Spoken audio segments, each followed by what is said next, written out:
जो परमेश्वर का उपस्थिति को छोड़ देते हैं, प्रभु उनके जीवन में जब कार्य किया तब परमेश्वर की उपस्थिति में आए, लेकिन जब परमेश्वर ने उनको आशीष दिया तो उन्होंने छोड़ दिया, तो उनका जीवन आगे का कैसे हुआ? जो परमेश्वर को छोड़ देते हैं वे क्या होंगे?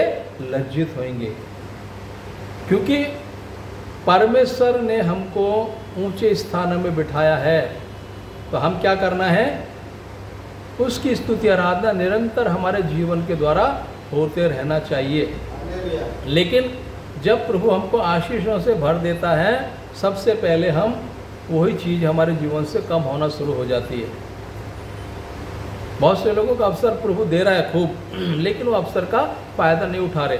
बहुत से लोगों का अवसर नहीं मिल रहा है, ड्यूटी पर है, काम पर है, लेकिन अगर वो अवसर प्रभु देता भी है तो उस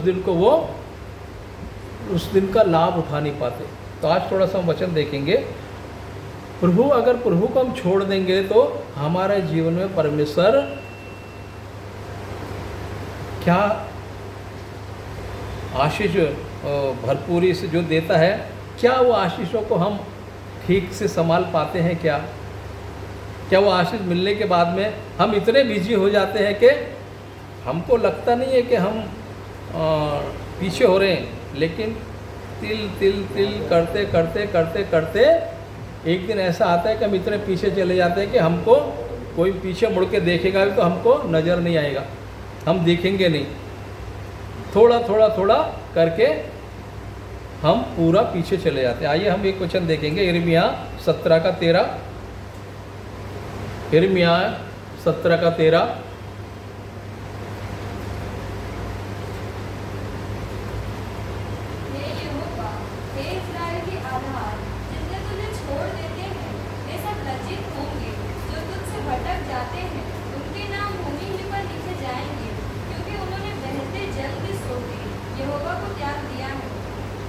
हालेलुया। ये प्रभु वचन के द्वारा सभी को आशीष करे। मुझे भी वचन बोलने के लिए पवित्र आत्मा अगुवाई मार्गदर्शन कीजिए। जिस मकसद जिस उद्देश्य के लिए वचन प्रभु आपने कहा है वो पूरा होने पाए पिता। आज प्रभु जितने लोग प्रभु आपको छोड़ दिए हैं, ये वचन प्रभु उनके जीवन में कार्य करने पाए पिता। हालेलुया। सारी बातों के लिए मान महिमा आदर गौरव आपको ही देते हुए प्रार्थना यीशु नासरी के नाम में मांगते हैं पिता। आमीन आमीन आमीन। 17 का कितना? 13। क्या वहाँ पर लिखा है? हे यहोवा, हे इज़राइल के आधार। इज़राइल के आधार, हमारा आधार कौन है? लेकिन आज हमने आधार किसको बना के रखा है? यहोवा हमारा आधार है तो प्रथम स्थान उसको होना चाहिए ना। लेकिन आज हमारा आधार कौन है? अगर यहोवा है तो हम पहला स्थान हर काम में उसको देना है, तो हम बोल सकते हैं कि यहोवा हमारा आधार है, इज़राइल का आधार है। लेकिन आज हमारा आधार क्या हो गया है? सांसारिक बातें, हमारी ज़रूरतें, उनके ऊपर हमारा ध्यान ज़्यादा है। हे यहोवा, हे इज़राइल के आधार, जितने तुझे छोड़ देते हैं वे सब क्या होंगे? लज्जित होंगे। जो तुझसे भटक जाते हैं उनके नाम भूमि ही पर लिखे जाएंगे। उनके नाम यहाँ ही उनको तारीफ मिलेगी। यहाँ के लोग आपकी तारीफ करेंगे। अरे हाँ, देखो संतलाल कितना अच्छा घर बना के रखा है, उसका बेटा बेटी देखो कितने अच्छे अच्छे पोस्ट पर हैं, यहाँ मिलेगी तारीफ, उस कोई डाउट नहीं। आप बड़े लोगों में भी आपका उठना बैठना हो जाएगा, सब होगा, लेकिन परमेश्वर की नज़र में नहीं। क्योंकि आपने धन कहाँ के लिए इकट्ठा किया? संसार के लिए, संसार की सुख सुविधा के लिए, लोगों से वहाँ वाह लूटने के लिए। लेकिन स्वर्ग के लिए आपने धन कमाया है तो स्वर्ग में आपकी तारीफ होगी और स्वर्ग के पिता भी आपकी तारीफ करेगा। हे वे लज्जित होंगे जो तुझसे भटक जाते हैं, उनके नाम भूमि ही पर लिखे जाएंगे, क्योंकि उन्होंने बहते जल के सोते यहोवा को त्याग दिया। क्योंकि उन्होंने बहते सोते को त्याग दिया, उन्होंने संसारिक चीज़ों में अपना ध्यान ज़्यादा दिया, सांसारिक वस्तुओं में। और ये सब काम एक दिन में नहीं हुआ, शैतान एक दिमाग में डालता रहा। लेकिन कब हम पीछे चलेंगे हमको पता ही नहीं चलेगा। एक समय आएगा हम इतना पीछे हो जाएंगे कि लोग बोलेंगे ये वही था, वही परिवार है, वही व्यक्ति है, प्रार्थना में सबसे पहले आने वाला, प्रार्थना में सबसे आगे रहने वाला, आज ये कहाँ है? क्यों हुआ ये? क्योंकि हमने जीवन के सोते को त्याग दिया, वो जीवन के सोते से अपने आप को अलग कर लिया। लेकिन जब हम वो जीवन के सोते के पास थे तो प्रभु भी हमारी प्रशंसा करता था और संसार के लोग भी। लेकिन आज हमारी प्रशंसा सिर्फ संसार के लोग करेंगे। संसार के लोगों की प्रशंसा से आपका उद्धार होगा, अनंत काल का जीवन मिलेगा, प्रभु यीशु मसीह का आगमन होगा तो उसमें जा पाएंगे। स्पष्ट लिखा है प्रभु ने, यहीं पर उनकी तारीफ होगी, भूमि पर ही लिखे जाएंगे उनके नाम, यहीं उनकी तारीफ होगी, प्रशंसा होगी, उसके बाद में उनको कोई जानेगा भी नहीं। आज कितने लोग चले गए, कोई उनको पूछ रहा है, सिर्फ उनके नाम पे हम कुछ प्रोग्राम रखते हैं, लेकिन कोई पूछता है नहीं। लेकिन बाइबल में जिन लोगों ने प्रभु के लिए काम किया है, अपने जीवन को जोखिम में डाला है, आज भी पूरे संसार में उनका नाम लिया जाता है, उनका उदाहरण दिया जाता है। पौलुस है, पतरस है, स्त्रियों में रूथ है, कितनी स्त्री हैं, एस्थर है, मरियम है। क्या हमारा नाम ऐसे लिया जाएगा? हमने तो संसार के में रह के धन बटोरा है, तो संसार में आपका नाम होगा, जैसे और लोगों का है। बड़े बड़े उद्योगपति थोड़े समय के बाद में, अभी टाटा है, टाटा चला गया, अभी कौन याद करता है? सिर्फ उनके जो संस्थान है बस उसका नाम लिखा हुआ है यहीं पृथ्वी पर। तो हमें कहाँ के लिए धन इकट्ठा करना है? ये होड़ में सभी हैं, हम वचन सुन रहे हैं लेकिन वचन का पालन हम नहीं कर रहे, वचन के अनुसार नहीं चल रहे। हम अगर हमने पृथ्वी में ही हमारा नाम है तो यहाँ मिलेगा, आपको फेम मिलेगा, सब मिलेगा, आपके आसपास पड़ोस के लोग भी आपकी तारीफ करेंगे, लेकिन परमेश्वर आपकी तारीफ नहीं करेगा, क्योंकि वो जीवन के सोते को आपने त्याग दिया है।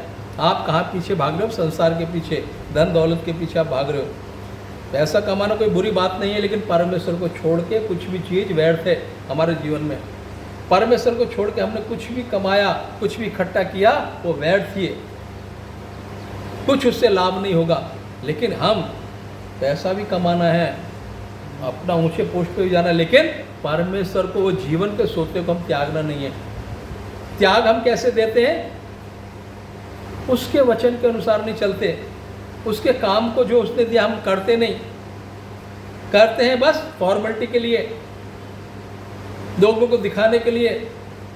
लेकिन प्रभु चाहता है लोगों को दिखाने से मैं प्रसन्न थोड़ी होता हूँ। ऐसा काम करो जो मुझे भावता हो। उसका भावता हुआ क्या काम है? कि उसकी आज्ञा को पूरा करे। एक वचन और हम देखेंगे, भजन संहिता 13 का 5।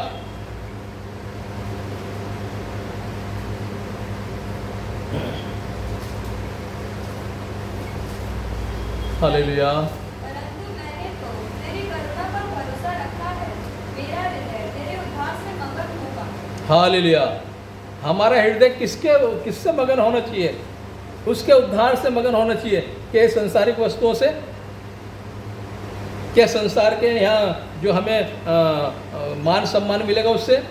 आज आपको मिलेगा, आज आप जिस कुर्सी पर हो तब तक आपको मिलेगा, उसके बाद में कौन पूछेगा? कोई नहीं पूछेगा। लेकिन परमेश्वर के दासों को जिन्होंने प्रभु के साथ रहकर काम किया, आज भी बाइबल गवाह है, उनका नाम हम लेते हैं, उनके नाम को हम महिमा करते हैं। लेकिन जिन लोगों ने इस संसार में धन इकट्ठा किया, जब तक वो संसार में रहे तब तक लोगों ने उनको चाहा। एक अधिकारी एक अपनी पोस्ट पर है, पोस्ट पर उतरने के बाद में उनका जो चपड़ासी है वो भी उनको नमस्ते नहीं करता है। लेकिन परमेश्वर के दास कहीं भी मिल जाएंगे, उनको आदर मिलेगा, यहाँ भी और वहाँ भी मिलेगा। क्यों? कि उन्होंने जीवन के सोते को त्यागा नहीं, वो जीवन के सोते के पास रहे, जीवन के सोते को उन्होंने अपने से दूर नहीं किया। एक वचन और हम देखेंगे, यिर्मयाह 14 का 8।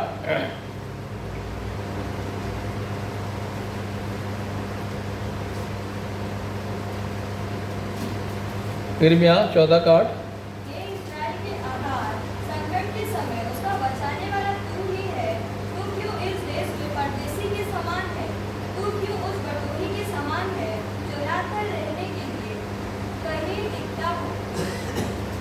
हालेलुया। हे इज़राइल के आधार, देखिए दूसरी बार आया, हे इज़राइल के आधार। हमारा आधार कौन है? परमेश्वर। हमको श्वास वो देता है तब हम कुछ काम कर पाते, जब हम पढ़ लिख पाते, जब हम कुछ आगे तरक्की कर पाते, वो हमें स्वस्थ रखता है तो हम सब कर पाते। हमारा आधार वो है। क्यों? क्योंकि हमारा आधार वो है, हमने उसके ऊपर भरोसा रखा है और जीवन के सोते के पास हमने अपने आप को रखा है। हे इज़राइल के आधार, संकट के समय उसका बचाने वाला तू ही है। संकट के समय किसने बचाया आपको? जब आप संकट में थे, तकलीफ में थे, किसने बचाया? हम खुद सोचना चाहिए। लेकिन आज उसी जीवन के सोते को अगर हम भूल जाएं तो, एक समय हमारे पास पैसा भी नहीं था, अच्छी से अच्छी हम दवा गोली भी खा नहीं सकते थे, लेकिन वो समय में बिना दवा गोली के पैसे के प्रभु ने काम किया, चंगाई छुटकारा दिया। लेकिन आज हमारे पास पैसा सब है, हमको दिमाग में आता है ठीक है हम तो दवा ले लेंगे ठीक हो जाएंगे, लेकिन आज सालों साल से लोग दवा खा रहे हैं लेकिन ठीक नहीं हो रहे। लेकिन प्रभु उनको यूं ही चंगाई दे देता है। क्यों?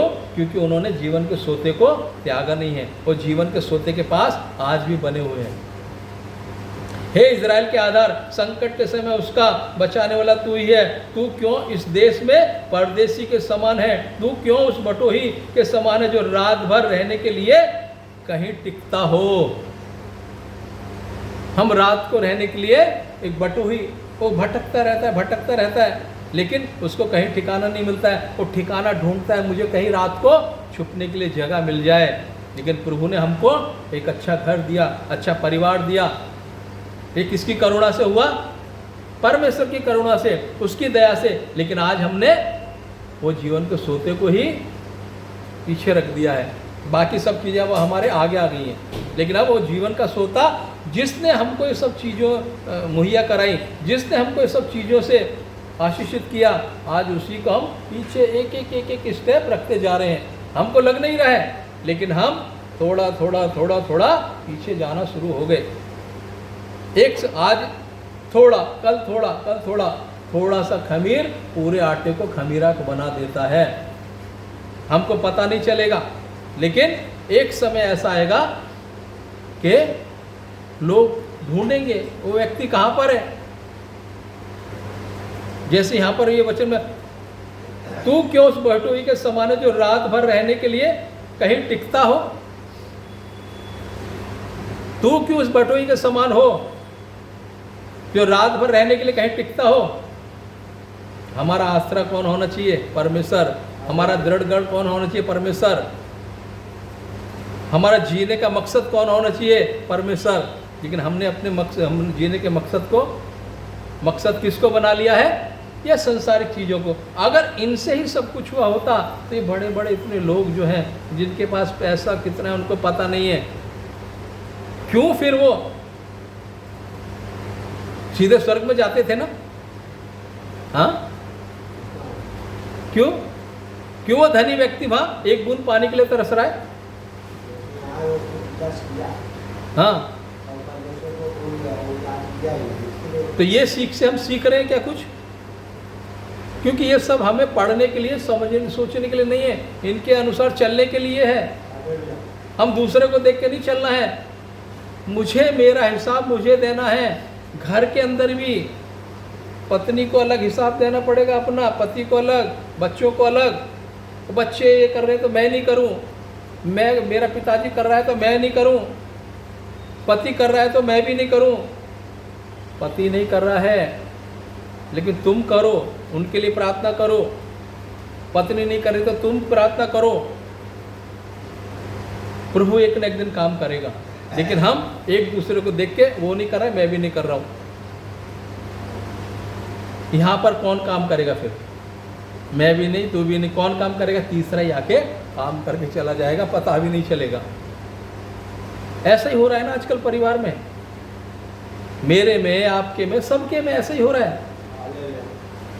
कोई एक परिवार अछूता नहीं है, सब में वो आके अपना मजा करके चला जाता है, अपना काम करके चला जाता है, और हम आपस में ही उलझते रहते। तो हमें आज प्रभु बात कर रहा है, हे इज़राइल के आधार, हमारा आधार कौन है? परमेश्वर होना चाहिए हर परिस्थिति में, हर एक स्थिति में। एक वचन और हम देखेंगे, यिर्मयाह 2:17। हालेलुया।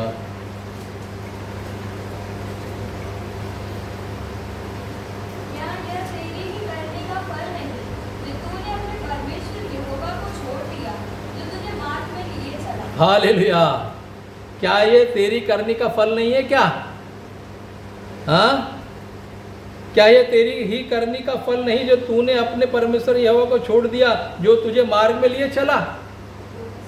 400 वर्ष की गुलामी से मिस्र से उनको लेकर आया, और बाद में आने के बाद में परमेश्वर को ये लोग भूल गए और अपने लिए एक अलग उन्होंने साधन बना लिया आराधना करने का। तो जब जंगल में उनको नाश किए गए वो लोग, तो क्या परमेश्वर की इच्छा थी? क्या परमेश्वर की इच्छा थी उनको कनान देश पहुंचाने की, दूध मधु के देश में पहुंचाने की, लेकिन उनके खुद की करने के कामों के कारण वो वहाँ पर नाश हुए, सांपों से डसे गए, बीमारियों से। तो ये परमेश्वर की इच्छा थी क्या? परमेश्वर की इच्छा नहीं थी वो, हमारी करने का फल। क्योंकि हमको इतना सब मिलने के बाद भी हम बुड़बुड़ाए, हम कुड़कुड़ाए। आज भी इतना प्रभु हमको दे रहा है, लेकिन हमको और चाहिए। ये मृत तृष्णा जो है हमारी कभी भी भरेगी नहीं। जैसे यहाँ पर लिखा, क्या यह तेरे ही करने का फल नहीं जो तूने अपने परमेश्वर यहोवा को छोड़ दिया, जो तुझे मार्ग में लिए चलता था? दिन के समय बादल का खंबा, रात के समय अग्नि का खंबा। इतना प्रभु सुविधा से हमको लेकर चला, हमारे पूर्वजों को, लेकिन फिर भी वो कुड़कुड़ाए। वो आधार को, जो हमारा आधार होना चाहिए था, उसको भूलकर किसी और की हम आराधना करने लगे। आज भले हम किसी की प्रतिमा बना के आराधना नहीं कर रहे, लेकिन हम किसी दूसरे रूप में वो आराधना को हम कर रहे हैं, किसी को दूसरे कामों के द्वारा वो आराधना हम कर रहे हैं। तो आज हमें प्रभु वचन के द्वारा बात कर रहा है, क्या हम वो जीवन के सोते के पास अभी हैं? क्या हमने छोड़ दिया है? छोड़ दिया है तो वापस आओ। प्रभु आज बात कर रहा है, अगर वो जीवन के सोते से हम थोड़ा भी दूर हो गए, वापस नज़दीक आओ। वहीं तुम्हारा उद्धार है, वहीं छुटकारा है, वहीं सब चीज़ की भरपूरी है। जिसने पहले किया आज भी वो करेगा। हम क्यों ये चीज सब नाशवान चीज़ों के लिए ज़्यादा इतना माथापच्ची कर रहे हैं, समय बिता रहे हैं?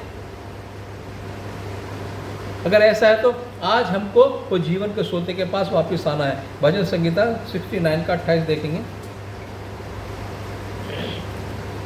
हालेलुया पिता।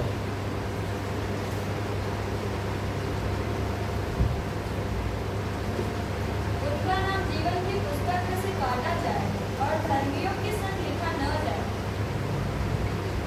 ऐसे लोगों का क्या होगा? अगर लिखा गया है तो काटा भी जा सकता है। हम ये नहीं सोचने का कभी नहीं, अब मैं प्रभु में आ गया, अब मेरे पाप क्षमा हो गए, अब मैं जो कुछ भी करूं बस, अब मुझे कोई भी सज़ा नहीं है। यहाँ पर वचन ठीक से पढ़ो, नया नियम में भी है, पुराना में, दोनों जगह दिया है। उनका नाम जीवन की पुस्तक में से काटा जाए और धर्मियों के संग लिखा ना जाए। धर्मियों के संग उनका नाम नहीं लिखा जाएगा जिन्होंने जीवन के सोते को आज त्याग दिया है, जीवन के सोते के पास से दूर चले गए हैं। ये गलतफहमी में कभी मत रहो कि हम कुछ भी करें फिर भी हमारा नाम वो जीवन की पुस्तक में रहेगा। अगर है भी तो काट दिया जाएगा, अगर आपने अपने चाल चलन को परमेश्वर के हिसाब के साथ में हिसाब की तरह नहीं लेकर चला है।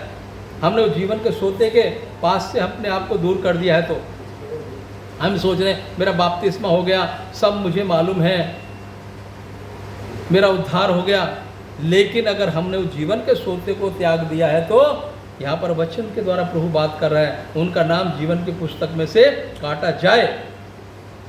काट दिया जाएगा नहीं, काटा जाए। उनका नाम जीवन की पुस्तक में से काटा जाए और धर्मियों के संग लिखा ना जाए। अगर लिख भी गया है तो काट, क्योंकि सब कुछ उसके हाथ में है, क्योंकि रात दिन वहाँ हिसाब किताब होता रहता है। तो हमारा नाम काटा जाए ऐसा हम चाहते हैं क्या? नहीं। इसलिए जीवन के सोते के पास आज हमको आना है, उससे दूर नहीं जाना है। अगर मुझे ऐसा लग रहा है कि मैं प्रार्थना में कमज़ोर हो रहा हूँ या हो रही हूँ, तो आज जीवन के सोते के पास हमको आना है।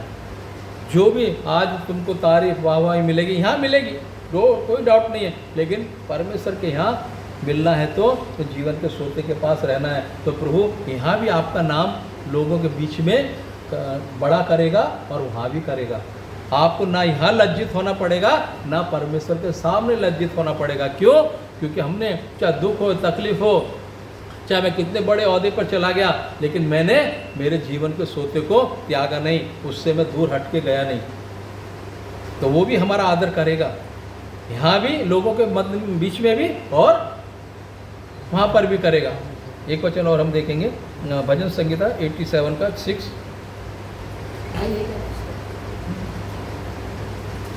भजन संगीता 87 का 6। जब देश देश के लोगों के नाम लिखकर गिन लेगा, तब यह कहेगा, यह वहाँ उत्पन्न हुआ था। और उनके बस 6 ही खाली। यह हुआ जब देश देश के लोगों के नाम लिखकर गिन लेगा, तब यह कहेगा, यह वहाँ उत्पन्न हुआ था। जब सबका नाम लिख लेगा प्रभु, फिर क्या कहेगा? ये वहाँ पर उत्पन्न हुआ था, ये वो कलीसिया का है, ये वो परिवार का है, तो वहाँ पर इसका उद्धार हुआ, वहाँ पर परमेश्वर के वचन को इसने ग्रहण किया। सब वहाँ हिसाब किताब है, ऐसा आप सोचो मत। आपके एक एक कदम का भी हिसाब किताब वहाँ पर है, नहीं तो ना होता तो वचन में नहीं आता था। यह हुआ जब देश देश के लोगों का नाम लिखकर गिन लेगा, तब यह कहेगा, यह वहाँ उत्पन्न हुआ था, ये वहाँ पर उत्पन्न हुआ था। ये कहाँ पर हुआ था? यूपी में। ये कहाँ पर हुआ था? वहाँ पर। लेकिन हम कहीं भी उत्पन्न हुए, लेकिन हमारा आधार कौन होना चाहिए? परमेश्वर। हमारा देश कोई सा भी देश में है, लेकिन हमारा आधार कौन होना चाहिए? परमेश्वर। वो जीवन के सोते से हम दूर हट के नहीं जाना चाहिए, उसके पास में हम सर्वदा रहना बहुत जरूरी है। एक वचन और हम देखेंगे, यहेजकेल 13 का 9।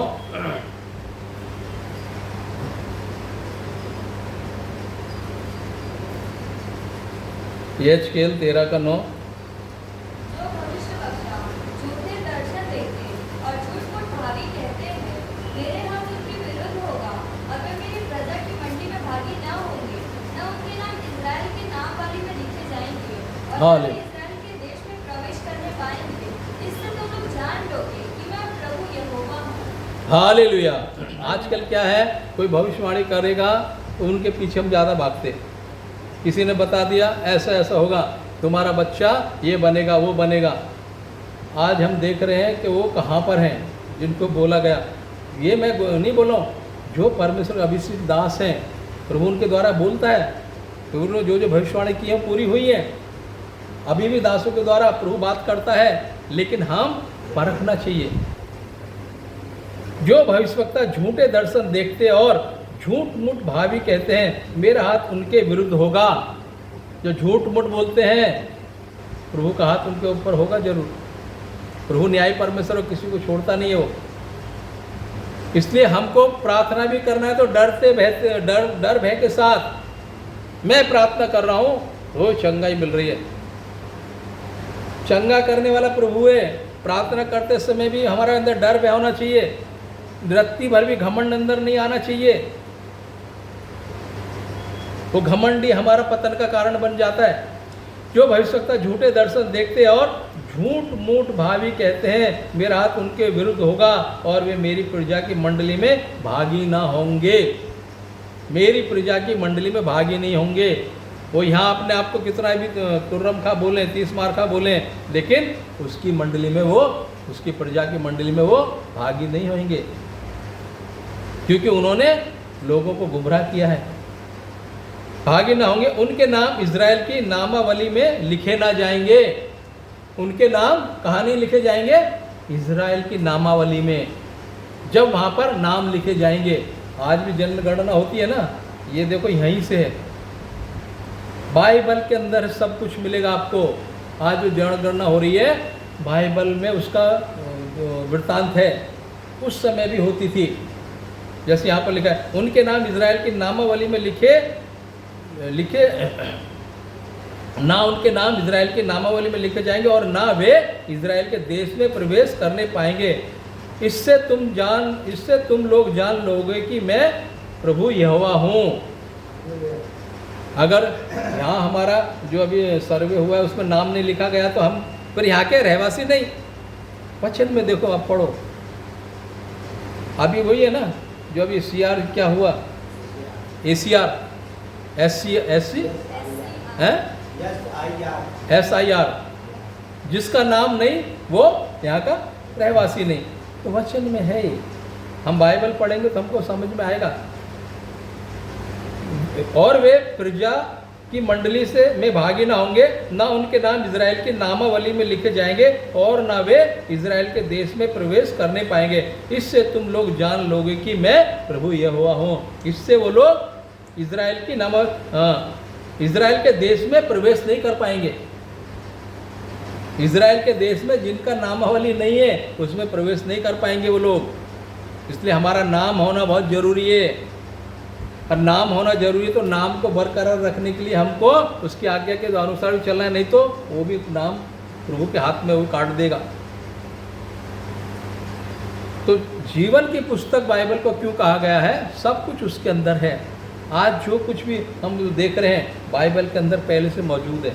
अगर बाइबल को ठीक से हम पढ़ें तो सारी चीज़ों का समाधान हमको अपने आप मिल जाएगा। एक वचन और देखेंगे हम, दानियेल 12:1।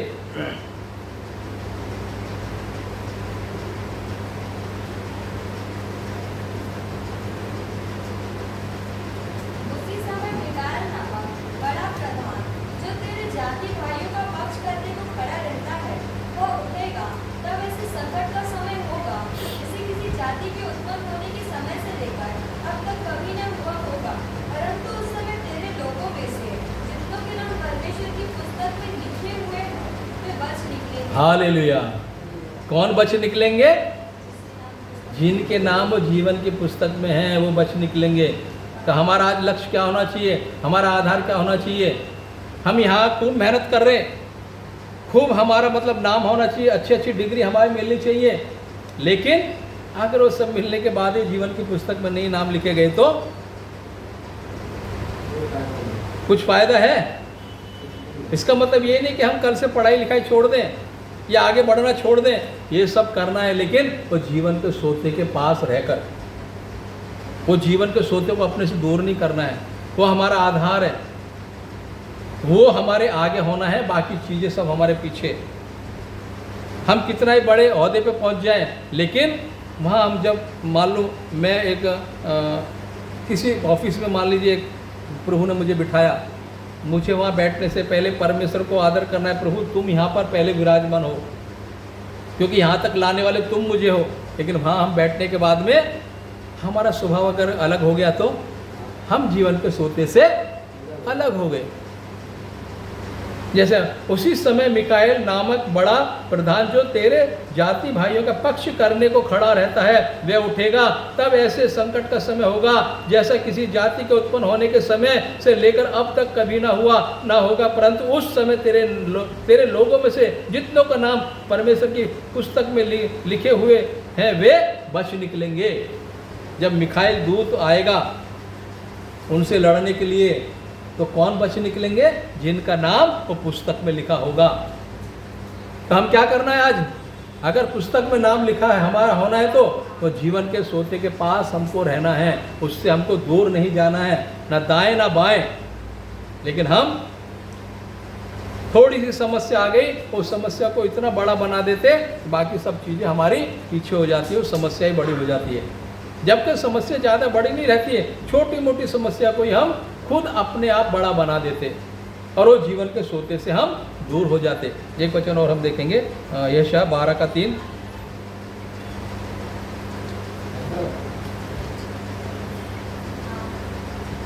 यशायाह की पुस्तक 12:3 पढ़िए कोई जल्दी। तुम आनंद पूर्वक उद्धार के सोते से जल भरोगे। थोड़ा से वचन है। अगर हम वो जीवन के सोते के पास रहेंगे तो क्या करेंगे? तुम आनंद पूर्वक उद्धार के सोते से जल भरोगे। अगर हम जीवन के सोते के पास हम बने रहेंगे तो उसके पास से हमेशा जल हम भरेंगे, कोई भी कमी हमको होगी नहीं। सारी ज़रूरतों को प्रभु हमारी को पूरा करते रहेगा। कब? जब वो जीवन के सोते के पास में हम रहेंगे। अगर वो जीवन के सोते के पास से दूर चले गए तो कैसे हम तृप्त होंगे? उस दिन तुम कहोगे यहोवा की स्तुति करो, उससे प्रार्थना करो, सब जातियों में उसके बड़े कामों का प्रचार करो और कहो कि उसका नाम महान है। उस दिन हम जान लेंगे, क्योंकि हमारे लिए कौन खड़ा रहेगा? वो जीवन का सोता। जीवन का सोता कौन है? हमारा परमेश्वर। तो आज हमें क्या करना है? सब चीज़ें हमको चाहिए। मेरे कहने का मतलब ये नहीं कि हमको कुछ नहीं चाहिए, लेकिन हमको उन पे ज़्यादा आस नहीं होना है, उन पे ज़्यादा निर्भर नहीं होना है। हमें घर भी चाहिए, कपड़ा भी चाहिए, अच्छा खाना भी चाहिए, अच्छा एजुकेशन भी चाहिए, सब चाहिए, लेकिन वो जीवन के सोते के पास हमको रहना है। तो उसके पास रहेंगे तो ये सारी चीज़ें थोड़ा से परिश्रम करने से हमको मिल जाएंगी, यूं ही मिल जाएंगी। थोड़ा सा कुछ परिश्रम करने से ही। कभी कभी हम इतना परिश्रम करते हैं लेकिन नहीं मिलता है। क्यों? क्योंकि हमने अपने आप को जीवन के सोते से दूर कर दिया है। एक वचन आखिरी बोल के मैं समाप्त करूंगा। यूहन्ना 4:10।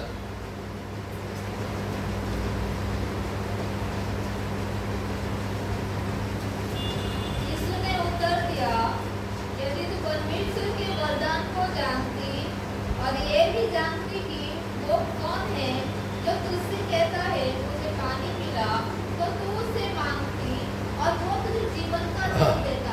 हालेलुया। क्या बोला वो स्त्री से? यीशु मसीह जब पानी भरने के लिए आई थी, यीशु ने उत्तर दिया, यदि तू परमेश्वर के वरदान को जानती और यह भी जानती कि वह कौन है, तो जो तुझसे कहता है मुझे पानी पिला, तो तू उससे मांगती और वह तुझे जीवन का क्या देता? जीवन का जल। क्या हम वो मांगा है हमने? जैसे वो स्त्री ने मांगा, उसको मिला कि नहीं? और वो खुद उसमें एक सोता बन गई और उसमें से उमड़ के निकलने लगा। कैसे, किस रूप में उमड़ के निकला देखा हमने? वो नगर में जाके लोगों को बताने लगी, उसने मेरा सब कुछ बता दिया है जो मेरे जीवन में घटित हुआ है। वो लोग भी सुनकर वहाँ पर आ गए। पूरा गांव का गांव, नगर का नगर आ गया वो जीवन के सोते के पास, और वो उमड़ के बहने लगा। अब वो लोग खुद बोल रहे हैं, अब हमें तेरी बात की गवाही की जरूरत नहीं, हमने खुद देख लिया है वो जीवन के सोते को। आज क्या हमने उस जीवन के सोते को देखा है? देखा है तो क्या आज उसके पास हम बने हुए हैं क्या? आज प्रभु हमसे सबसे बात कर रहा है। कौन है जो तुझसे कहता है मुझे पानी पिला? कौन है जो तुझसे कह रहा है कि मुझे पानी पिला? अगर तू ये बात को जानती तो खुद बोलती। आज प्रभु बोल रहा है, मैं प्यासा हूं। कल क्रूस पर चढ़ने के टाइम पे यीशु मसीह ने बोला मैं प्यासा हूं। वो किस लिए प्यासा था? आज यहाँ पर वचन के द्वारा प्रभु हमसे बात कर रहा है, वह कौन है जो तुझसे कहता है मुझे पानी पिला? अगर तू जानती, जो तुझसे बोल रहा है मुझे पानी पिला, तो तू उससे मांगती, तू उससे खुद मांगती। उस समय प्रभु बोल रहा था मैं प्यासा हूं, आज प्रभु बोल रहा है मुझे पानी पिलाओ। अगर तू जानती तुझसे जो पानी मांग रहा है कौन है, तो तू उससे मांगती और वो तुझे पिलाता और तुझ में से जो सोता बह निकलता। वहाँ पर भी प्रभु नया नियम में क्रूस पर चढ़ने के बाद भी बोला मैं प्यासा हूँ। यहाँ पर भी जब उनके बीच में था तब प्रभु ने यही बात बोली। तो आज क्या हम वो जीवन के सोते के पास बने हुए हैं क्या? नहीं तो वो जीवन के सोते के पास में अपने आप को लेकर आना है। प्रभु वो ये वचन के द्वारा सभी को आशीष करें। छोटी सी प्रार्थना करके हम समाप्त करेंगे। हालेलुया, स्तोत्रम, धन्यवाद मसीह, धन्यवाद रजा, धन्यवाद रजा, राजाओं के राजा, प्रभुओं के प्रभु, सुंदर समय के लिए मैं आपको धन्यवाद करते पिता। आपने पूरी वचन के द्वारा आपने हम सभी से बातचीत की, उसके धन्यवाद करते प्रभु। जीवन का सोता हाथ है पिता। ओ पिता, वो जीवन के सोते से हम दूर ना जाने पाए राजा, उसमें हमारी भरपूरी है पिता। इस संसार की चकाचौंध में फंस कर प्रभु हमारा विश्वास आत्मिक जीवन का होने पाए राजा। प्रभु वचन के द्वारा प्रभु आप हमें आशीषित अनुग्रह कीजिए राजा। आगे का पूरा समय प्रभु आपके हाथों में सौंपते हुए प्रार्थना यीशु नासरी के नाम में मांगते हैं पिता, आमीन आमीन आमीन। प्रभु आप सभी को आशीष करें। धन्यवाद। जय मसीह की।